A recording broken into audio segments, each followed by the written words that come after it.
So guys, to do a quick review of what we did today, we want to look at the particular instrument that the class was able to design today. It is called the wind vane or the weather vane. What is the purpose of the wind vane or weather vane? The purpose of it is to measure the direction of the wind. Which direction is the wind coming from?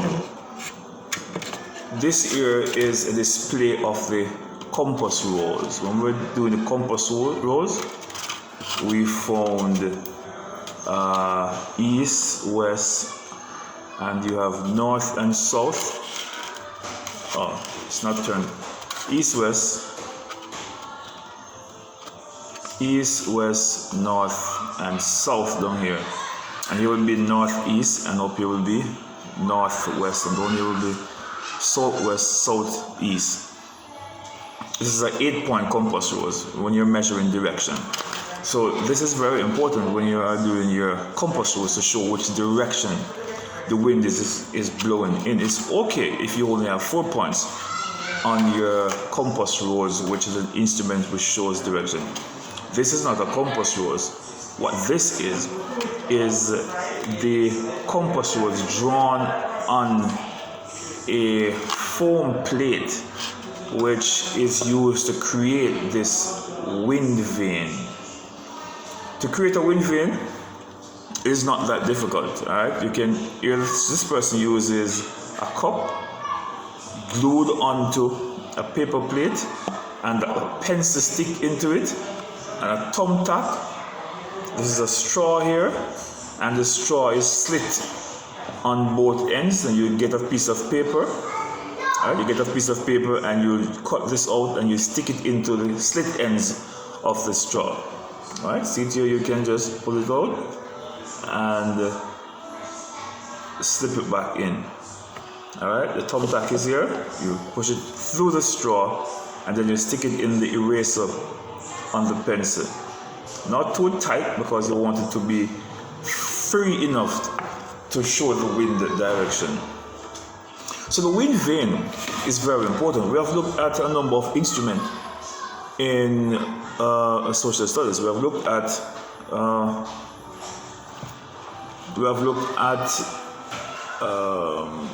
the rain gauge, which measures precipitation, the weather vane, which we are doing now, and you guys are going to make the thermometer, which measures temperature, and then the anemometer, which measures wind speed, and then the barometer, which measures the atmospheric pressure. Certainly, we're not going to make the barometer. We'll just go as far as to the anemometer. The anemometer, it measures the speed of the wind. Right? That's the device used to measure the speed of the wind. Probably we can do that next week. We're not going to be able to do it this week because the thermometer assignment is due on Friday, which is February 4th. All right? So why is this important? This is important. This is used by meteorologists, and it is also used by farmers, and it's also used by pilots. Why would the pilot need this? The pilot wants to know which direction the wind is blowing in.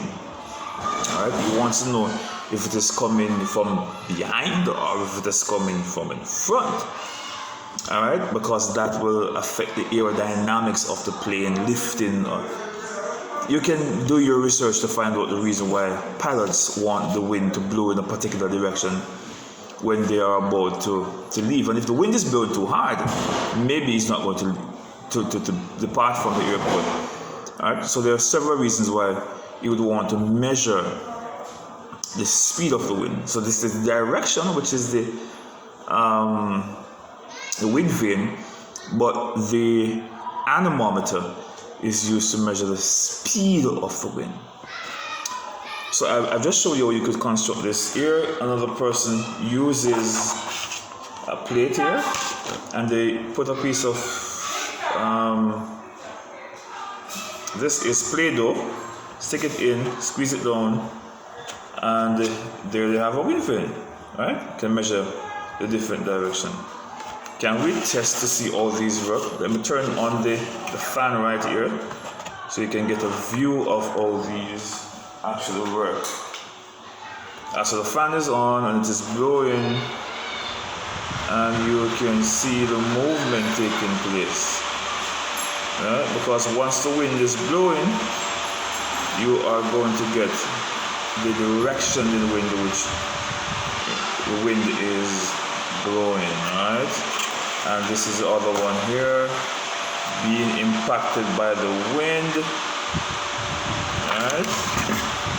The fan is on, wind is blowing. So we see basically how they works, right? So our wind vanes are working. Alright, get the fan off. Wind indicate weather. Wind helps to change weather. Wind move from a higher pressure to a area of higher pressure to an area of lower pressure. Alright, wind move from an area of higher pressure to an area of lower pressure. Wind carries moisture. Alright, so the wind can determine what the weather is going to be like, because the wind is carrying moisture, and we know that there's water in the air. Even though you're not be able to see it now with your naked eyes, but there's always water vapors in the air, in the atmosphere. Alright, so the meteorologists, farmers, and pilots need to use these instruments. And I also found out that this instrument may have been one of the first instruments ever used in the world. All right, it says probably one of the first instruments ever used by meteorologists.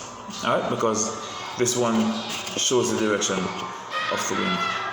All right, the rain gauge has been used for centuries as well. So these instruments are very old. They're not new. Right? These instruments have been used for centuries and still remain relevant today. That's beautiful, right? Just to know that something was designed years ago and still remain relevant.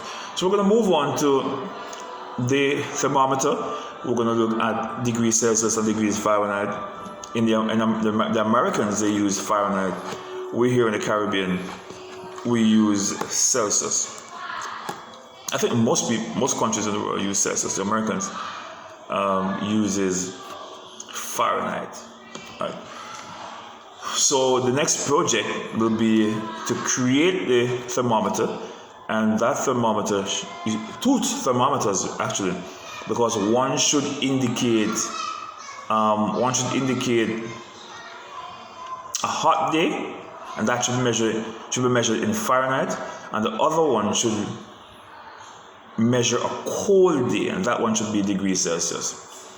All right, so I'm looking forward to see those projects as we continue looking at these weather instruments.